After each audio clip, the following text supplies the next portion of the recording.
Hello friends, Apple mango Telugu ఛానల్కి స్వాగతం. మనకి శుక్రవారం శనివారం కానీ లేదంటే రోజు కానీ ఈ సాయంత్రాల పూట కానీ ధూపం వేసుకుంటే మనకి ఇల్లు ఎంత బాగుంటుందో మీ అందరికీ తెలుసు కదండి. ఒక రకమైన డివోషనల్ మూడ్లోకి వెళ్తాము. పరిసర ప్రాంతాలు కూడా ఒక మంచి వాసనతో నిండి ఉంటుంది. చాలామంది వేసుకుంటారు, దీని విలువ చాలామందికి తెలుసు. ఇప్పుడు ఏంటంటే పాత పద్ధతి ప్రకారం మనం వేసుకోవాలంటే నిప్పు రాజేయాలి, సాంబ్రాణి కడ్డి తెచ్చి నూరుకోవాలి. ఇవన్నీ ఎవరు చేస్తారని రెడీమేడ్గా దొరికినవి తెచ్చుకుంటున్నాం. నేను కూడా అలాగే తెచ్చుకున్నాను. వాటికి ఒక బేస్ ఇస్తాడండి, అది మనం కాల్చిన తర్వాత అది నిప్పు కణికగా మారుతుంది. సో దాని మీద సాంబ్రాణి కడ్డీ వేస్తాం. అలా వేస్తే చాలా పని ఈజీగా అయిపోతుందని కొనుక్కుంటాం. కానీ చాలాసార్లు అది నిప్పు రవ్వలు తుల్లి నా చీర మీద పడిన సందర్భాలు కూడా ఉన్నాయి. అలాగే ఆ సాంబ్రాణి కడ్డీ కూడాను అంత మనకి మంచిది కాదు పీలిస్తే అని విన్నాను. సో మనం ట్రెడిషనల్ పద్ధతిలోనే మనం చేసుకోవచ్చు కదా, దాన్ని ఈజీగానే చేసుకోవచ్చు కదా అని చెప్పి నేను చూపిస్తున్నాను.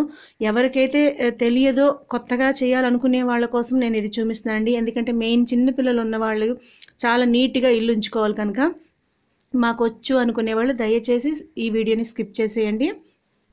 ఇంతకు ముందు అయితే సాంబ్రాణి కడ్డీ రూపంలో ఉండేది, దాన్ని ముక్కలు కొట్టుకొని నూరుకునేవాళ్ళం. ఇప్పుడైతే చక్కగా పౌడరే దొరుకుతున్నది. నేను గోపురం వాళ్ళ తీసుకుంటున్నాను, మీరు ఏదైనా తీసుకోవచ్చు, లేదంటే కడ్డీ తెచ్చుకొని నూరుకోవచ్చు కూడాను.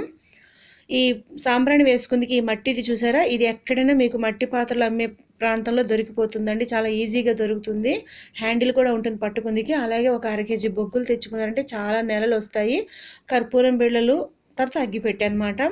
ఈ బొగ్గులు మాత్రం చక్కగా ఎండబెట్టుకోండి. ఎండబెట్టుకుంటే దాంట్లో ఏం మాయిశ్చర్ లేకుండా ఉంటే వేగంగా అంటుకుంటాయి అనమాట. ఒక 2 బిళ్ళలు వేస్తున్నాను. ఒకవేళ మీకు ఆవు పేడ అవైలబుల్ ఉంటే చక్కగా పిడకలు చేసుకున్నారనుకోండి, అవి బాగా ఎండబెట్టి చిన్న చిన్న ముక్కలు చేసుకున్నారంటే దాంతో కూడా మీరు సాంబ్రాణి వేసుకోవచ్చు.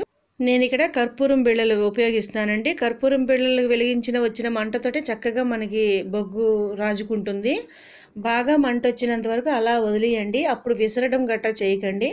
ఈ మంట అంతా మనకు బొగ్గుకు అంటుకున్న తర్వాత బొగ్గు కూడా మండి నిప్పుగా మారుతుంది చూసారా, అప్పుడు మనం విసరాలి. విసిరితే ఆ నిప్పు ఇంకా రాజుకొని నిప్పు ఎక్కువగా తయారవుతుంది అనమాట. అంటే బొగ్గులు అన్నీ అంటుకుని నిప్పు తయారవుతుంది.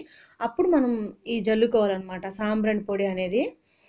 చిన్నపిల్లలకి తలస్నానం చేసినప్పుడు వాళ్ళకి కొంచెం చెమ్ము ఉండిపోతే జలుబులు చేస్తాయి. పసిపిల్లలకి తల రుద్దిన వెంటనే కూడాను రెడీగా ఇలా చేసి పెట్టుకున్నారనుకోండి, వాళ్ళకి ఈ సాంబ్రాణి పొగ పట్టించామంటే చక్కగా వాళ్ళకి తేమంతా పోయి, తలకి ఉన్న తేమంతా పోయి హాయిగా పడుకుంటారు.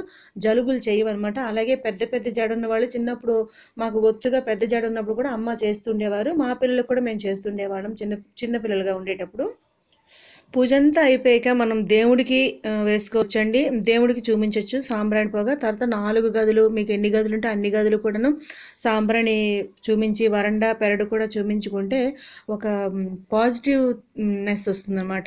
నెగిటివ్ కాకుండా అంతా చాలా బాగుంటుంది, మనసుకు కూడా చాలా ఆహ్లాదకరంగా ఉంటుంది.